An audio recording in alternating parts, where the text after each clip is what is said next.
Whether you're looking for answers to specific life questions or simply hoping to become the best version of you possible, welcome to the Mental Breakdown and Psychreg podcast, where we offer insight, information, and strategies based upon research and years of practice as psychologists.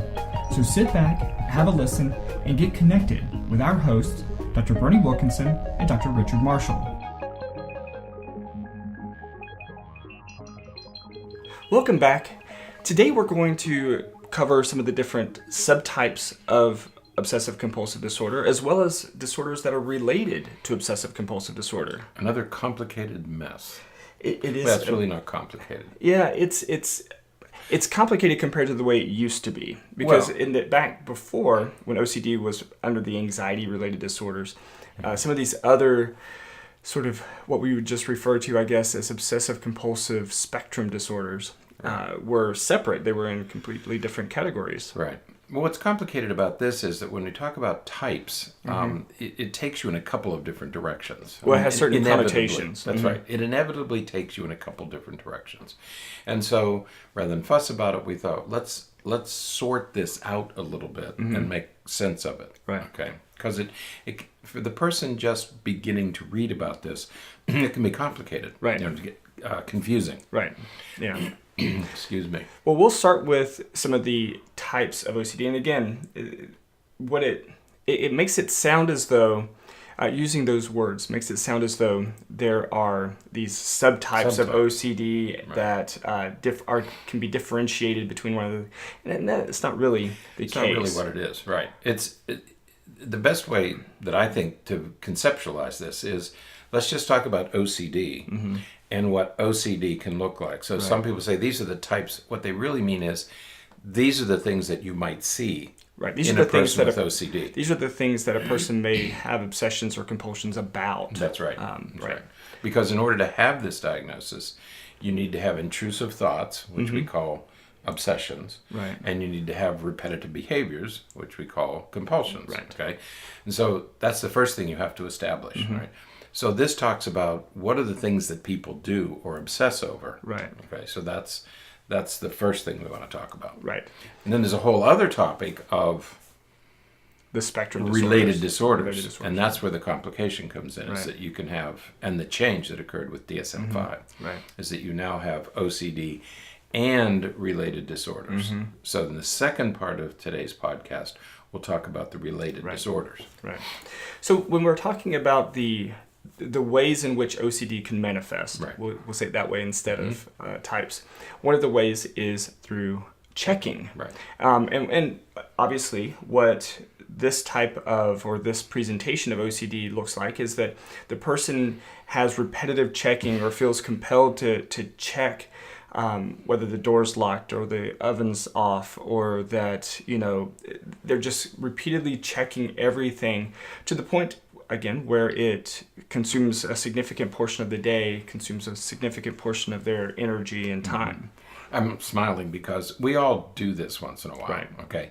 So when I leave here, especially on a Friday where nobody may be here for Saturday or Sunday, and I'll start to drive out of the parking lot and say, did I lock the door?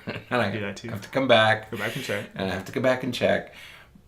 That's not what we're talking about. Right. Okay. Right. I do the same thing with, there's another thing that I check on, and I don't know why. Well, there's you said the other day, I don't think it was on the podcast, but you said the other day that when you leave the house, you have to have 4 things. Right. When I leave the house, I check my pockets.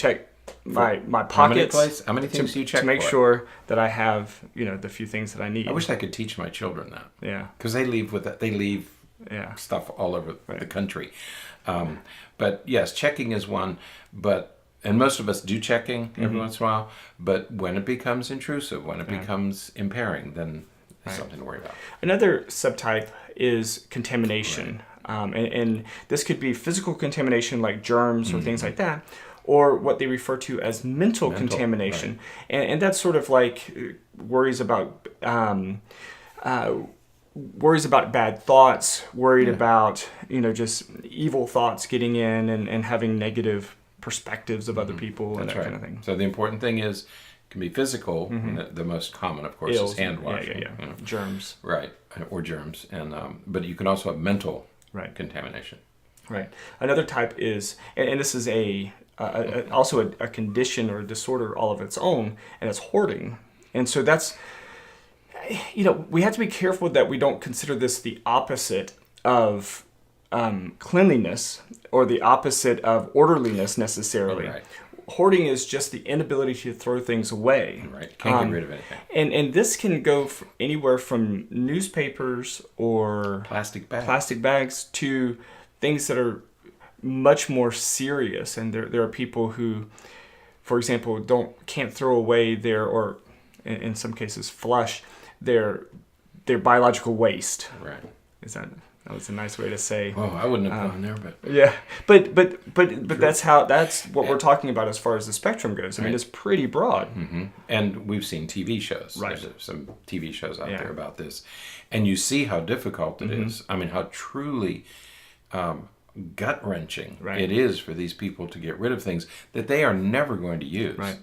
But they hang on and hang on and hang on to the point where they have a little. If you've ever, it's really sad. I mean, on one hand, it's not for me, it's not a topic of entertainment, right? Because you see the agony that these people are going through and the lives that they create for themselves. Right. Yeah.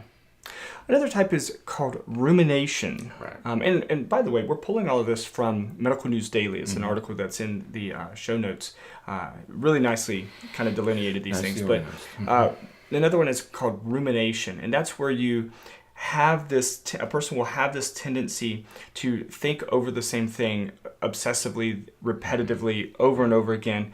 And the word rumination actually comes from GI, right? Gastrointestinal, especially with bovine. Right. Cows. Cows keep chewing their cud. And they have two stomachs? I think they have more than two even. Yeah, and it keeps going from place to place while they continue the digestion process. Right, so ruminating is bringing the same thing up over and over and over again.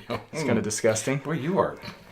Hey, you know what? The alimentary canal is getting a workout today. That's right. To me, okay? Hey, we're just, it's all about education, Richard. Oh, I'm glad I haven't eaten breakfast yet.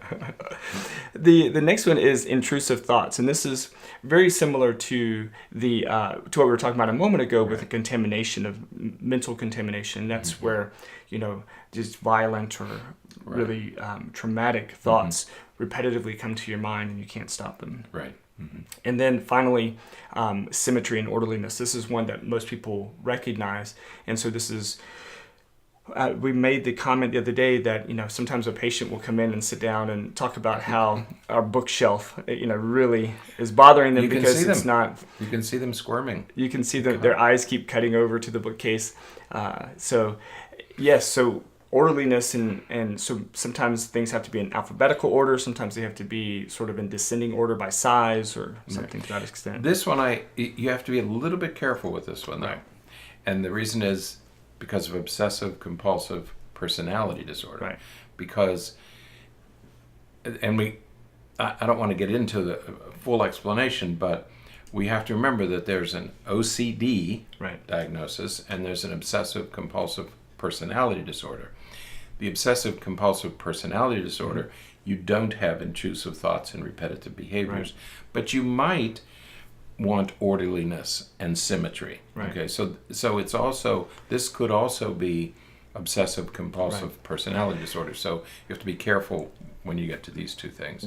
Just because a kid lines up his Matchbox cars in a certain way doesn't mean he has obsessive compulsive disorder. Right. Okay. And one other little caveat to that one too is that many times orderliness and symmetry, but especially orderliness and repetitiveness, it is a strategy for dealing with disorganization and other symptoms of things like ADHD and things like that.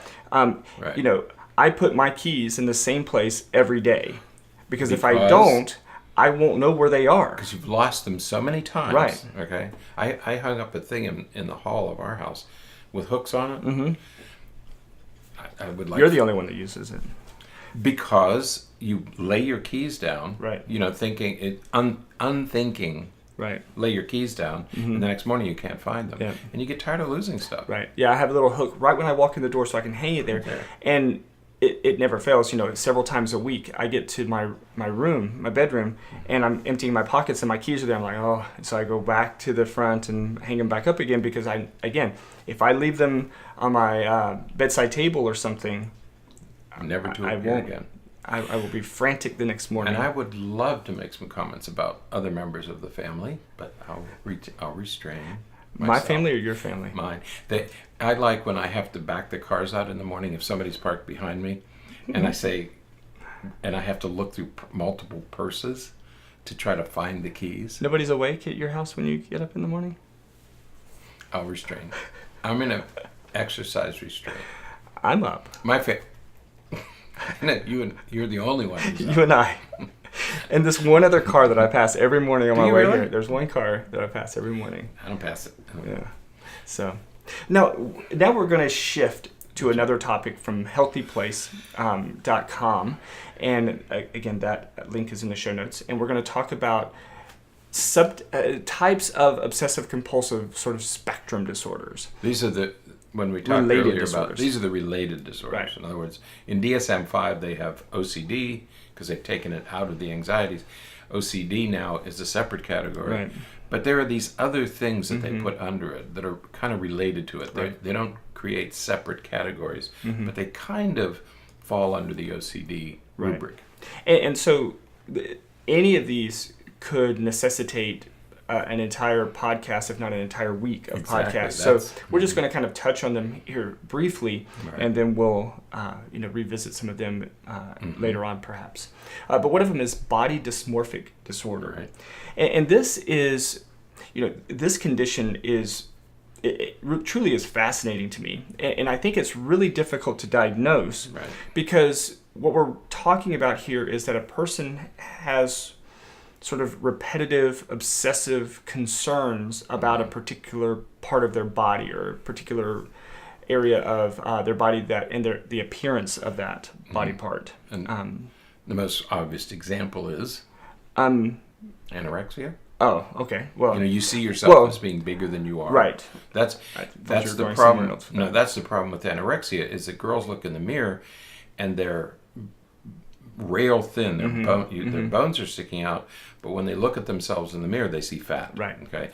So that's or a particular body part. Right. Like my nose is this, or my chin is this, or my, any body part, and they obsess over it. Right.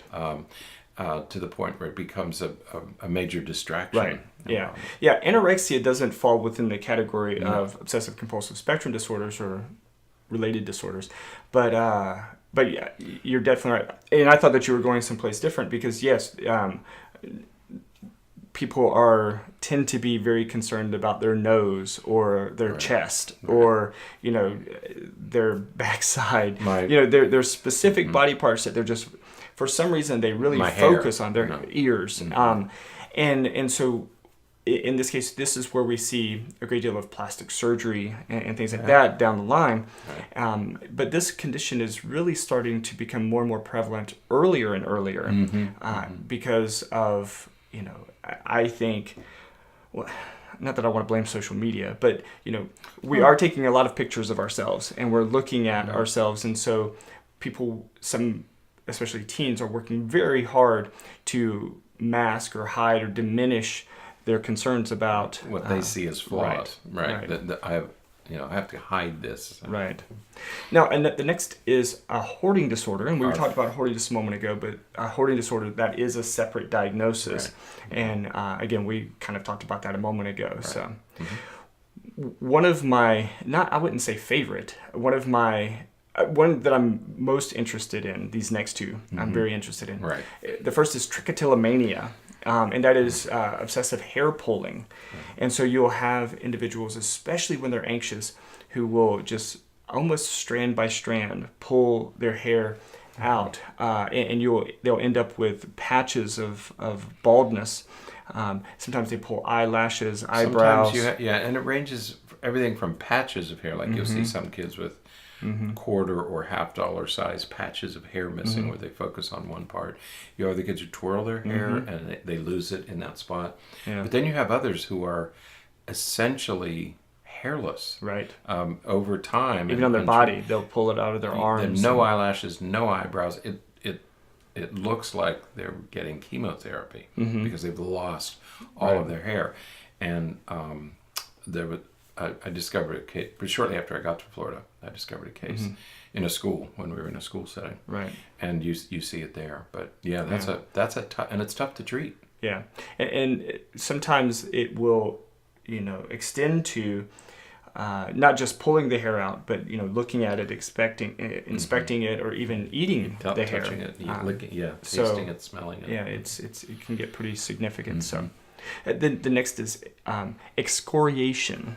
This is skin picking. This is like the other two things you mentioned earlier. Yeah, and excoriation is you have to be a little bit careful with this because this can be a sign of anxiety, like nail biting and things like that, or it can be a symptom, side effect of medication. Right. So you have to be a little bit careful when you're thinking about a diagnosis of this. But with skin picking, this is where you see those people with sores on their arms and legs where they just can't leave them alone, can't stop picking at.